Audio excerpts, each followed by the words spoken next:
Ew, what is good? My anime brave. What is good? Honestly, this week's episode was definitely something I expected nonetheless, seeing how most of these characters have continuously showcased so much potential and growth throughout this, continuous series as a whole that it only makes you wonder what are they truly going to end up doing with the end game? Because unfortunately, shows like this that I really find myself getting into don't usually have the endings that I would want. Like for instance, if you can see like this character's design, usually animes will not go as far to make their characters older, or they use the older power, like Hunter x Hunter, where it wasn't a permanent thing, where he was just this older person all of a sudden because of this transformation. But there's a lot of shows that are willing to really showcase like kids becoming the adults that we want to see them become.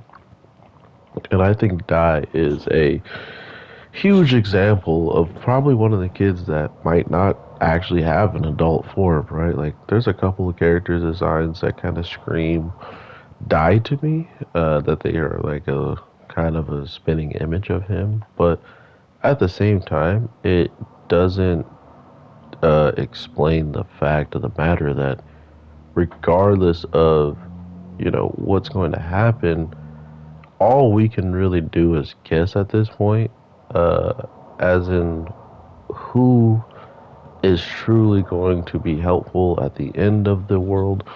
And as of right now, his sword is doing more helpful stuff than a lot of people on his team. Keeping him alive in this ice. People thought I was making a stupid joke when I was saying I hope he doesn't turn into the Avatar, because literally, the last Avatar, Aang, frozen in ice, finds himself not capable of getting out of said ice until he randomly is awoken, and it's been like 20 years plus after he had became the Avatar, but since he was in ice, he never aged, and it could have happened to die. They could have got that whole entire plot of that story from this story. I'm just saying, I didn't know if 20 years were going to pass or not. I did not know.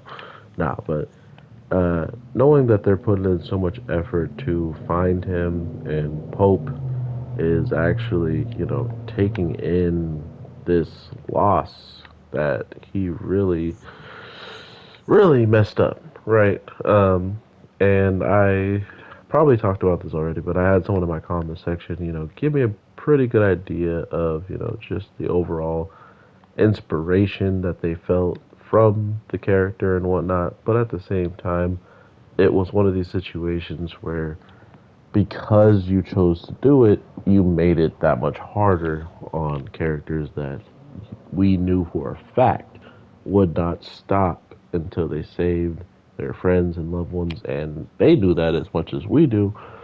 So to still go out there and put them at risk just was not a good look, especially when you do that and the person doesn't even come home with you that saved your life while you were at that part. Granted, they both saved each other's lives back and forth, but to be fair, it was just the situation at hand that really made me feel like Pope does not understand the grasp of how crazy these battles are. And by pushing out, for all we know, they could have ran into the actual king and died, got destroyed by him because Pope wanted to run out there. So it is what it is. Everybody makes mistakes in this show. Is what they've already proven to us, and there's still good outcomes that can happen with that. But with that being said, everybody, hope you have an amazing day, night, evening. I am your boy, the Anime G, and I will definitely talk to y'all in the next one. And hopefully, we get some more information about these craziness, because right now, the strongest character has finally been revealed to us, and he is practically just a human. So I'm curious to see if that's going to create any weird balance shifts or, betrayals and stuff like that. So I will definitely talk to y'all on the next one. Peace.